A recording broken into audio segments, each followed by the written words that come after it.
Graça e paz. Amém. Privilégio estar aqui mais uma vez com os amados.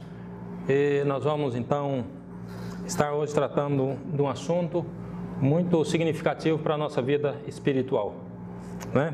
Então vou pedir que a igreja abra a Bíblia no livro de Isaías, no capítulo 61. E nós vamos ler aqui o verso de número 1 até o verso 4, onde a palavra de Deus, ela traz esta revelação bendita do propósito da vinda do Senhor Jesus Cristo. E nós vamos ler aqui esta palavra desta forma. O Espírito do Senhor Jeová está sobre mim, porque o Senhor me ungiu para pregar boas novas aos mansos. Enviou-me a restaurar os contritos de coração, a proclamar liberdade aos cativos e a abertura de prisão aos presos, a apregoar o ano aceitável do Senhor e o dia da vingança do nosso Deus, a consolar todos os tristes, a ordenar acerca dos tristes de Sião que se lhes dê ornamento por cinza, óleo de gozo por tristeza, veste de louvor por espírito angustiado, a fim de que se chamem árvores de justiça, plantação do Senhor, para que ele seja glorificado. E edificarão os lugares antigamente assolados, e restaurarão antes destruídos, e renovarão as cidades assoladas, destruídas de geração em geração. Nós te glorificamos, Pai Santo, pelo poder absoluto da Tua palavra e pelo poder do nome do Senhor Jesus Cristo. Meu Pai, eu te peço que fale com a minha vida nesta noite e fale com a vida dessas vidas que têm nos ouvido, em nome do Senhor Jesus Cristo. Nós te glorificamos e nós te louvamos em nome do Senhor Jesus Cristo. Amém. O anúncio da vinda do Senhor Jesus Cristo, lá no Velho Testamento, ela sempre foi precedida, ou ela sempre pré-anunciou, né, ela sempre pré-anunciava uma obra de libertação. Sempre que esta questão da vinda do Messias, a vinda do Senhor Jesus Cristo, o Cordeiro de Deus que havia de tirar o pecado do mundo, sempre que é feito alguma menção relacionada, é feito a menção do propósito dessa vinda do Senhor Jesus. Esse Jesus Cristo que veio com esse propósito de propiciar uma libertação, e uma libertação na vida dessas pessoas que estavam perdidas, na vida dessas pessoas que estavam aprisionadas pelo pecado, pela iniquidade, pela transgressão. Ele, um justo, reto, santo, enviado para buscar um povo que havia se perdido, buscar um povo que estava sem esperança. Jesus Cristo veio para buscar um povo que estava à mercê da morte. O que é a expectativa do ser humano fora de Jesus Cristo, além da morte? E uma morte sem esperança, uma morte sem perspectiva.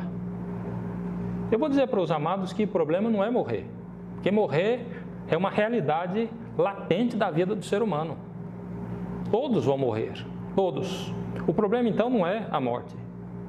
O problema, meus queridos, é a falta de esperança. O que nós temos depois da morte? O que nos espera? Para onde que vai a sua alma? Porque você foi feito uma criatura e uma criatura imortal. Você precisa compreender que você é uma criatura eterna. E existe um local destinado pelo Senhor para salvação de todo aquele que crê. E existe um local, da mesma forma, que está destinado para todo aquele que não crê.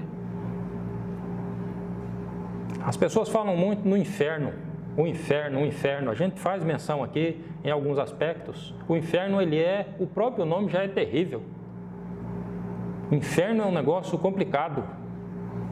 Mas pior do que o inferno, ou a gravidade do inferno, ou a tristeza do inferno, é o fato de que o Senhor Deus não está presente lá nesse lugar.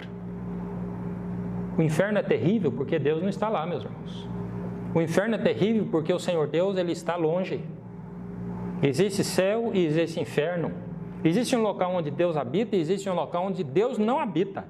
Essa é a questão. E o local onde Deus não habita é chamado de inferno. É chamado de trevas. Eu vou verificar aqui alguns aspectos que os amados aqui nessa noite. E eu já quero dizer de antemão que aonde o Senhor Deus não habita, existe trevas. Aí é nessa vida, nesse mundo. O Senhor Jesus Cristo, o Senhor Deus habita na sua vida, então existe luz. Ele veio para alcançar um povo que andava em trevas. E Ele veio para trazer luz a essas pessoas. A própria Escritura deixa claro que Deus é luz e não há nele trevas nenhuma.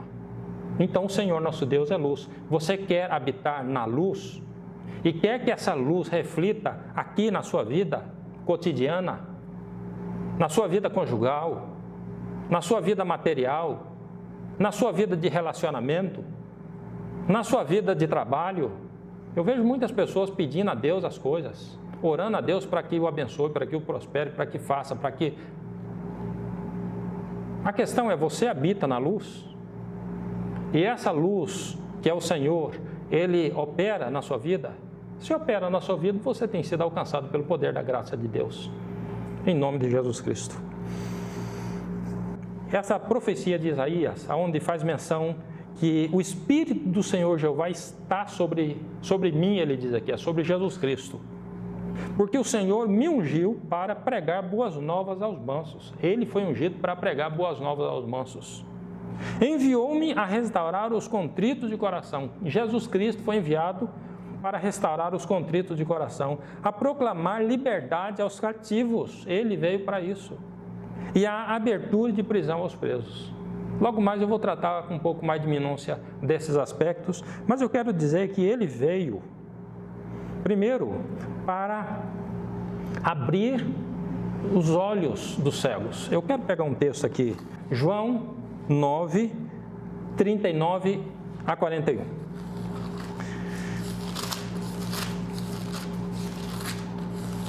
Essa palavra do Senhor, ela diz assim: E disse-lhe Jesus: Eu vim a este mundo para juízo, a fim de que os que não veem, vejam, e os que veem sejam cegos. Aqueles dos fariseus que estavam com ele, ouvindo isso, disseram-lhe: Também nós somos cegos? Disse-lhe Jesus: Se fosseis cegos, não teríeis pecado. Mas como agora dizeis, vemos, por isso o vosso pecado permanece. O Senhor Jesus Cristo está tratando ali a respeito da cura de um cego de nascença. E aquele cego de nascença, ele é chamado pelos escribas e pelos fariseus, e ele é questionado a respeito daquela cura. E ele é inquirido de maneira dura com relação a essa cura. E o Senhor Jesus Cristo, então, você lê em casa esse texto do capítulo 9, ele é um texto um tanto quanto extenso, mas o Senhor Jesus Cristo, quando chega aqui nesse momento, nesse fechamento, porque esse homem ele dá então testemunho, é como se o Senhor Jesus Cristo, ele chegasse e dissesse: Eu vim a esse mundo para juízo, eu vim para estabelecer o juízo desse mundo, a fim de que os que não veem, vejam, e os que veem, sejam cegos. É como se ele estivesse olhando para aquele homem que foi curado da cegueira e dissesse: Eu vim a esse mundo para que os que não veem, como se ele tivesse apontado para o cego, e dissesse: Os não veem, vejam, e os que veem, apontou para os fariseus e disse: E os que veem se tornem cegos. Ele está tratando aqui, esses cegos, são esses que têm reconhecidamente o seu pecado, a sua natureza perversa. Esse indivíduo que reconhece que ele é um dependente de Deus, talvez você aí que está nos ouvindo, você é essa pessoa que diz: Eu preciso de Deus porque eu sou uma pessoa que estou distante de Deus. Eu sou um pecador e eu preciso da graça de Deus.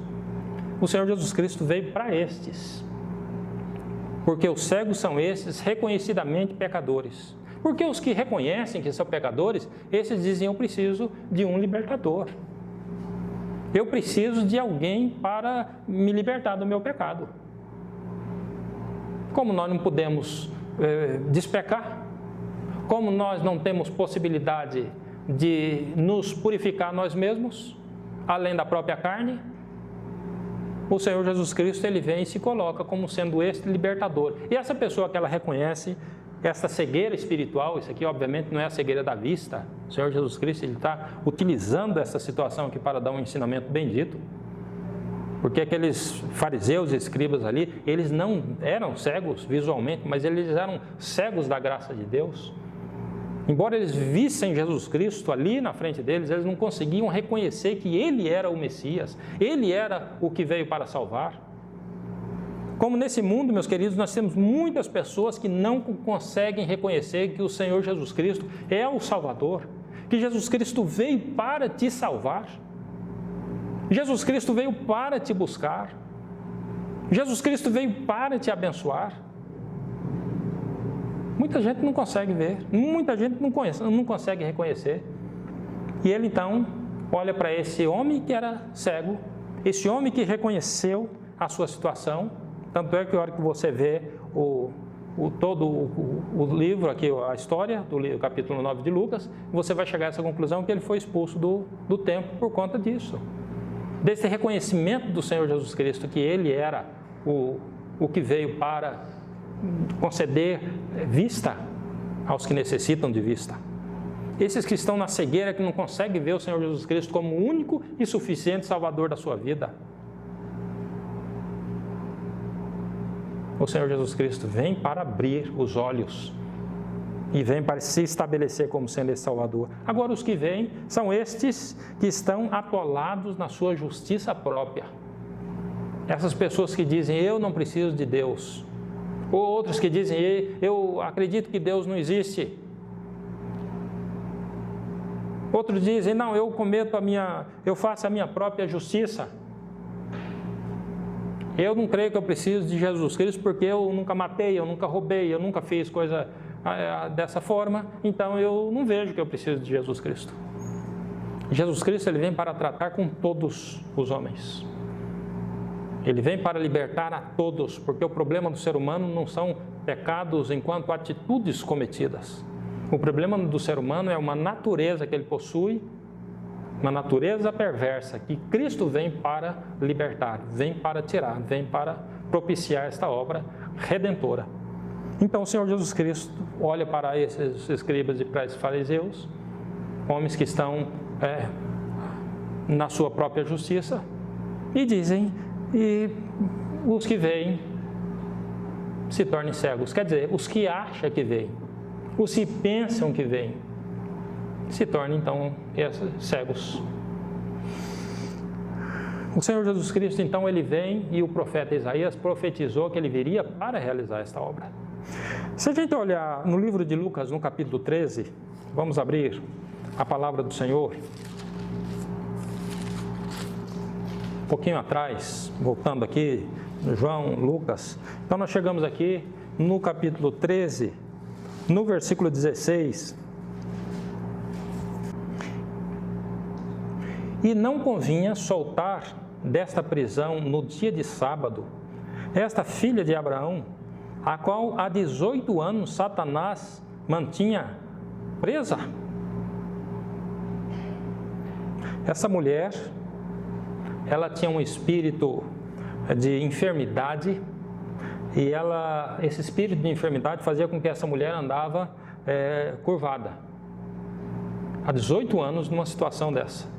18 anos essa mulher, ela era escravizada.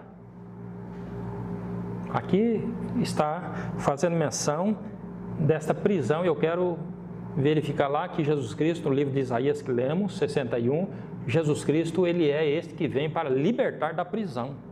E aqui nós temos uma prisão, né? Esta prisão aqui, manifestada aqui por uma enfermidade da alma, produzida e mantida por Satanás. E o Senhor Jesus Cristo, ele vem para libertar. Satanás, ele então vem e produz esta doença, e ele mantém essa mulher nessa situação. Aqui você percebe que não havia essa possessão de gritar, de cair, não. Aqui havia uma manutenção de Satanás de uma doença na vida dessa pessoa, né? Era essa doença, enfermidade da alma que manifestou em uma doença física. Nem sempre manifesta como doença física. Tem muita gente aí aprisionada por Satanás pela bebida, pelos vícios, pelas drogas. Muita gente é aprisionada por Satanás nesse mundo. E esta prisão faz com que essa pessoa não receba o Senhor Jesus Cristo, não se achegue ao Senhor Jesus Cristo, não busque o Senhor Jesus Cristo. A pessoa ela está aprisionada. Mas esse prisioneiro precisa chegar e dizer: eu necessito da graça de Deus. Eu reconheço que eu estou aprisionado nesta prisão e eu preciso de libertação. E aí eu fico maravilhado porque um coração contrito e quebrantado não desprezará o Senhor, a palavra de Deus diz. O Senhor não despreza esse coração que é contrito e esse coração quebrantado. Se a gente verificar no livro de Atos, no capítulo 16, eu quero verificar mais uma prisão diferenciada aqui, né? Porque existem prisões de várias formas que Jesus Cristo veio para libertar. Atos, no capítulo 16, versículo 18, nós encontramos aqui esse texto da palavra de Deus, do Senhor. E isto fez ela, eu quero ler aqui o verso 16, 17 e 18, para a gente ter um entendimento. E aconteceu que indo nós à oração, nos saiu ao encontro uma jovem que tinha espírito de adivinhação, a qual, adivinhando, dava grande lucro aos seus senhores. Esta, seguindo a Paulo e a nós, clamava dizendo: estes homens que nos anunciam o caminho da salvação são servos do Deus Altíssimo. E isto fez ela por muitos dias, mas Paulo, perturbado, voltou-se e disse ao Espírito: em nome de Jesus Cristo, te mando que saias dela. E na mesma hora, saiu. Você verificou, você percebe aqui esta prisão, uma prisão que essa mulher não ficou doente. Essa mulher não estava sofrendo. Essa mulher, ela recebeu aqui vamos chamar isso aqui de dom, onde ela poderia adivinhar. Ela recebeu um dom de prognosticadora, ela recebeu aqui um dom de feiticeira, e ela fazia isso com tanta competência que criou um sindicato para administrar a vida das adivinhações dessa mulher. Ela dava grande lucro a esses seus senhores, a essas pessoas. E eu fico maravilhado aqui, meus queridos, porque quando o apóstolo Paulo chega ali e vai caminhando, ela vai atrás do apóstolo Paulo. E ela não vai espraguejando, ela não vai xingando, ela não vai maldizendo os homens de Deus ali naquele lugar. Muito pelo contrário. Ela vai dizendo assim: olha, esses homens verdadeiramente anunciam o caminho da salvação. Esses homens, olha só essa palavra aqui que ela diz lá no verso 17. Esses homens que nos anunciam o caminho da salvação são servos do Deus Altíssimo. E, meus amados, você percebeu o que ela falou aqui? Esses homens que nos anunciam o caminho da salvação são servos do Deus Altíssimo. Agora aqui nós verificamos uma mulher escravizada por Satanás. Essa mulher, ela estava aprisionada por Satanás. Entretanto, ela dava esse tipo de testemunho. Nós temos no nosso tempo muitas pessoas que concordam com o Senhor Jesus Cristo, concordam com a igreja, concordam com a pregação. Tem gente que o marido fala para a mulher: vai lá na igreja, é bom. Tem a mulher que diz para o marido: vai lá na igreja. Tem uns que mandam os seus filhos, mas ele não quer comprometimento com Jesus. Da mesma forma que esta mulher não queria. Ela dizia: esses homens nos anunciam o caminho da salvação, eles são verdadeiramente servos do Deus Altíssimo, mas ela não queria comprometimento com o Senhor Jesus, porque ela era uma mulher escravizada por Satanás. E eu fico observando aqui que o apóstolo Paulo, ele precisa olhar para trás, ele precisa repreender em nome do Senhor Jesus Cristo. E essa mulher, então, ela foi liberta. E a gente verifica aí, vocês vão ler em casa, na sequência, que essas pessoas dessa cidade ficaram muito bravas, esses homens incitaram as multidões, e eles que obviamente queriam matar os homens do Senhor, porque foi propiciado ali uma libertação. Quantas vezes no nosso tempo as pessoas não aceitam a libertação? Quantas vezes? As pessoas às vezes preferem ter dentro de casa uma pessoa que está aí, que bebe, que fuma, uma pessoa que está escravizada de alguma forma. Mas quando a pessoa diz, eu sou cristão, eu me converti ao Senhor. Em quantos lugares isso não causa até um entristecimento?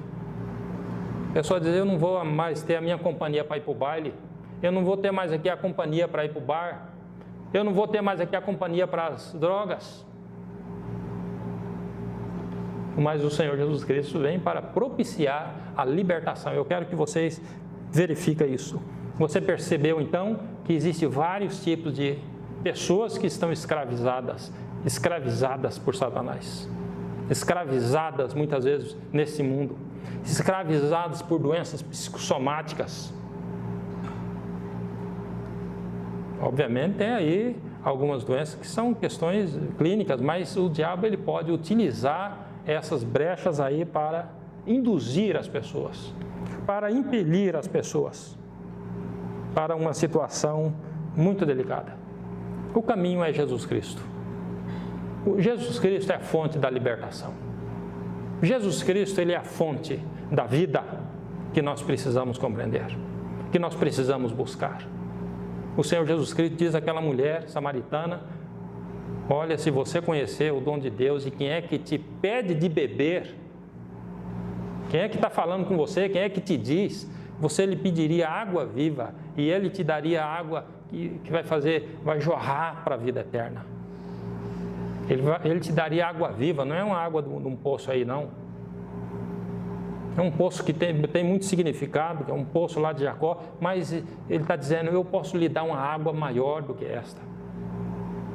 Fico olhando a palavra do Senhor quando diz, vós já estáis limpo pela palavra que vos tenho falado. A palavra é esta água que pode limpar, que pode libertar, que pode purificar.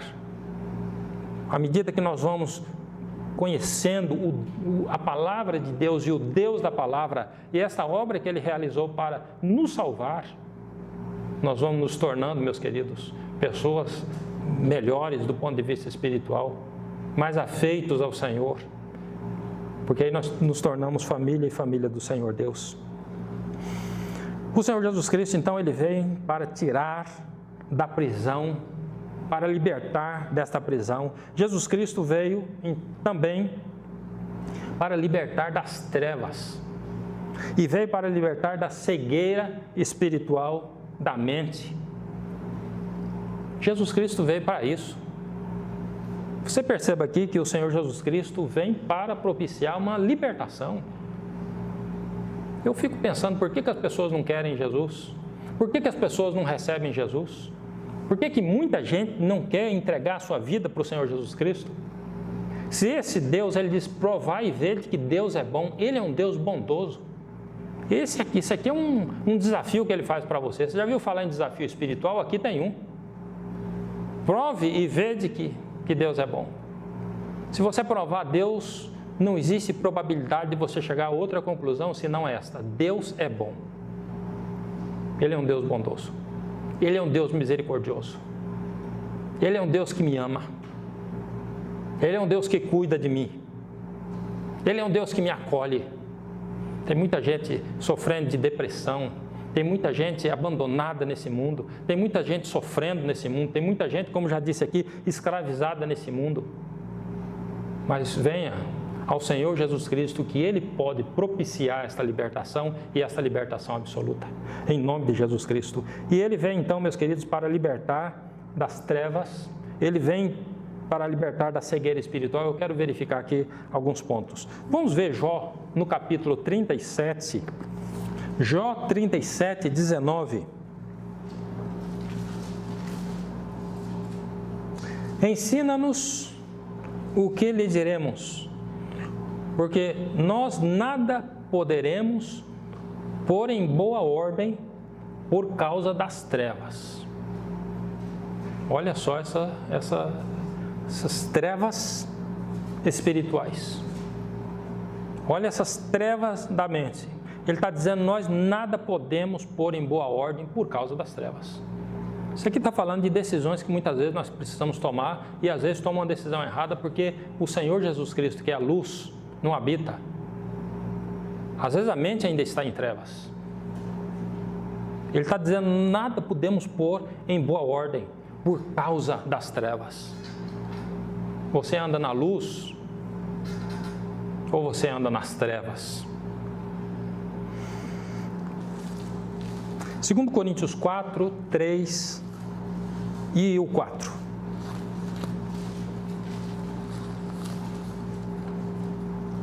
Mas, se ainda o nosso evangelho está encoberto, para os que se perdem está encoberto, nos quais o Deus desse século cegou os entendimentos dos incrédulos, para que não lhes resplandeça a luz do evangelho da glória de Cristo, que é a imagem de Deus. Esse aqui é aquele texto que você precisa ler e reler novamente.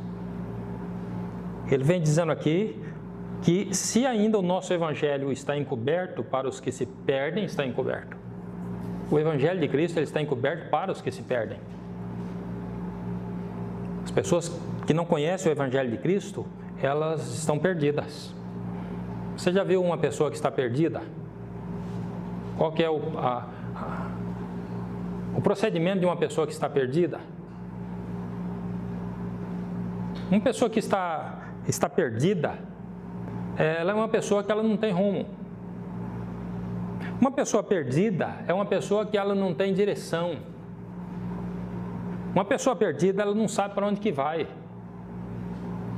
Volta e meia a gente vê falar de pessoas que se perderam nas matas. E aí fica lá, alguns morrem porque estão perdidos. Que o nosso evangelho ele está encoberto para os que se perdem. Para os que se perdem. Então, para os que se perdem, o evangelho do Senhor Jesus Cristo ele está encoberto. O evangelho do Senhor Jesus Cristo ele está como tampado, né? E o apóstolo Paulo ele vem dizendo aqui, nos quais o Deus desse século cegou os entendimentos dos incrédulos para que não lhes resplandeça a luz do evangelho da glória de Cristo, que é a imagem de Deus. Interessante que o Deus desse século, que é Satanás, ele cegou o entendimento dos incrédulos para que não lhes resplandeça a luz do evangelho da glória de Deus. Tem muita gente que rejeita o Senhor Jesus Cristo porque existe uma cegueira na frente dos olhos. O entendimento dos incrédulos, para que não lhes resplandeça a luz do evangelho da glória de Cristo, que é a imagem de Deus. Interessante esta palavra, queridos. Cegado o entendimento. Como que o diabo tem cegado o entendimento das pessoas? A gente chega a essa conclusão que as pessoas que não conseguem ver na pessoa de Jesus Cristo um Deus bondoso, um Deus misericordioso, um Deus salvador, um Deus que vale a pena nós servir, essas pessoas é porque têm aí uma mente cegada. Mas que o Senhor Jesus Cristo esclareça e que o Senhor Jesus Cristo nos conceda verdadeiramente uma mente que possa atentar para a sua palavra, para que nós possamos desfrutar desse benefício dele. Eu quero que vocês abram a Bíblia, vamos reler o texto lá de Isaías 61, para que a gente não perca aqui esse foco desta obra que Jesus Cristo veio para realizar. O Espírito do Senhor, Jeová, está sobre mim, porque o Senhor me ungiu para pregar boas novas aos mansos, enviou-me a restaurar os contritos de coração, a proclamar liberdade aos cativos e a abertura de prisão aos presos. Aleluia. Esta foi a obra. Restaurar os contritos, esses pesarosos, esses arrependidos. Ele veio para propiciar libertação. Ele vem para restaurar. Maravilhosa essa palavra. Como é que está a sua vida? Precisa de restauração? Então o Senhor Jesus Cristo vem para restaurar. Ele é este que pode fazer. O dinheiro não pode. Tem muita gente com muito dinheiro, mas com uma vida toda destruída, toda arrebentada. O dinheiro não pode dar o descanso e a paz que só Jesus pode dar. Esse mundo não pode dar o que só o Senhor Jesus Cristo pode dar. Nada pode restaurar a vida das pessoas, a não ser Jesus Cristo e o seu Evangelho e a sua palavra. Cristo veio então para pregar uma palavra, um Evangelho que deve ser crido. As pessoas precisam crer no Evangelho do Senhor Jesus Cristo. Esse texto de Hebreus, no capítulo 4, o versículo 2, a palavra está dizendo assim, Hebreus 4, verso 2, porque também a nós foram pregadas as boas novas, como a eles, mas a palavra da pregação nada lhes aproveitou, porquanto não estava misturada com a fé naqueles que a ouviram. A palavra mostra aqui que a palavra da pregação, essa palavra das boas novas, a boa nova é uma boa notícia.